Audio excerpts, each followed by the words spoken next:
خیال بھی کر لینا، خیال بھی کر لینا۔ اور مولویوں کے نام پہ بھی، عبدالرزاق اسکندر کے نام پہ بھی چندے ہو رہے ہیں، تقی صاحب کے معصوم کے نام پہ بھی چندے ہو رہے ہیں، مولوی منظور کے نام پہ میں نے آپ کو بتایا۔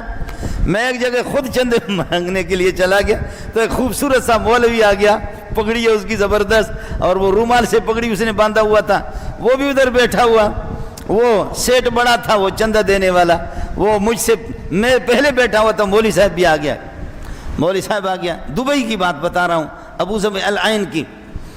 تو مولوی صاحب سے کہا کہ جی آپ کہاں سے آئے؟ کہا کراچی سے۔ کس جگہ آپ کا مدرسہ؟ کہتے ہیں ناظم آباد میں۔ کتنے طلبہ؟ کہا 600 700 ہے۔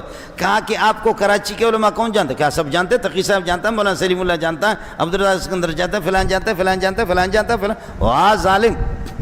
اچھا میں رنگ کا کالا کلوٹا سا ہوں، ادھر دبئی وغیرہ میں یہ چھوڑتے بھی نہیں، یہ پگڑی مگڑی بھی نہیں چھوڑتے، بغیر پگڑی کے ہم لوگ جاتے ہیں۔ تو میں بھی ایسے بیٹھا ہوا ہوں سفر میں، آدمی ویسے بھی، اب ظاہر ہے کہ وہ چمڑی تو میری سفید بھی نہیں ہے، میں بیٹھا ہوں، اس کو پتہ بھی نہیں ہے۔ تو وہ سیٹ نے اسے پوچھا کہ آپ مولانا منظور مینگل کو جانتے؟ کہا وہ تو ہمارا یار ہے، مہینے میں دونوں میں ضرور ہمارے پاس آتا ہے۔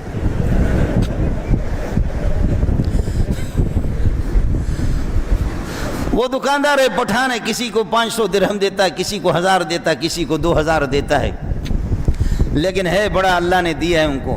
یہی آپ کے پاکستانی ہے لیکن ملکیتوں کے مالک ہے، کسی عالم کو واپس نہیں کرتا۔ اب وہ کہہ رہے کہ جی ہاں وہ تو ہمارا یار ہے، آتا رہتا ہے۔ وہ پٹھان کو بلایا، اس کے ملازم اندر تھے، اس کو عرب نے بلایا، تعال، نام تو نہیں لیتا، سمجھے، تعال فلان ادھر آ جا۔ وہ پٹھان غریب ادھر چلا گیا، اب ہم دونوں بہکاری بیٹھے ہوئے، وہ عرب کے ساتھ لگے ہوئے، میں بھی ادھر بیٹھا ہوں، یہ بھی بیٹھا ہوں۔ مجھے کہتے ہاں مولانا، وہ رنگ میں مجھ سے اچھا تھا، پگڑی بھی اس کی اچھی تھی، کپڑے اس کے، اللہ آپ کا بھلا کرے۔ ہاں مولانا کہاں سے آئے؟ میں نے کہا پاکستان سے آئے۔ کس لیے آئے؟ میں نے کہا بھیک مانگنے کے لیے، جیسے آپ بھیک مانگنے کے لیے۔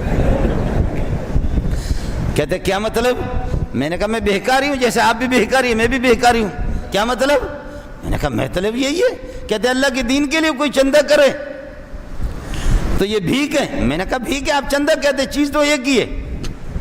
اب پاخانے کا نام تم لڈو رکھو تو تب بھی پاخانہ تو پاخانہ بنے گا نا۔ پاخانہ کو کوئی لڈو کہنے سے، وہ جلیبی کہنے سے تو وہ جلیبی تو نہیں بنے گا، نام سے حقیقت ایک حقیقت ہے بھیک ہے بھائی، میں بھی بھیک مانگ رہا ہوں، آپ بھی بھیک۔ کہتے ہیں آپ کو تمیز ہی نہیں ہے گفتگو کا۔ میں نے کہا میں ماں کے پیٹ سے بدتمیز پیدا ہوا ہوں اس قسم کا بدتمیز میں، بس آپ مجھے اسی طرح بدتمیز سمجھیں۔ اب اس سے بڑی غلطی ہوگی کہ مجھ سے یہ پوچھا کس لیے آئے، نام نہیں پوچھا، آخر میں پوچھا کہ آپ کا نام کیا ہے؟ میں نے کہا منظور احمد۔ کیا نام؟ میں نے کہا منظور احمد۔ کون سا منظور؟ میں نے کہا منظور احمد مینگل۔ وہی کہتے وہی؟ میں نے کہا خیر وہی؟ کہنے لگے وہ منظور مینگل جامعہ فاروقیہ والا آپ ہے؟ میں نے کہا میں ہوں، جامعہ فاروقیہ میں 32 سال رہا ہوں، اب میں مستقل میں نے بھیک مانگنا شروع کیا، میرا اپنا مدرسہ ہے۔ کہتے وہ آپ ہیں؟ میں نے کہا جی وہ میں ہوں، وہ میں ہوں۔ تو ادھر سے وہ پٹھان آ گیا، کہنے لگے کہ تمہاری یہ جو شکل ہے، تمہاری جو پگڑی ہے، خدا کی قسم یہ 400 500 درہم تو میں آپ کو ویسے ہی دیتا، لیکن تو نے کیسے جھوٹ بولا کہ وہ مہینے میں آ رہا ہے میرے پاس، اور یہ بندہ یہی ہے۔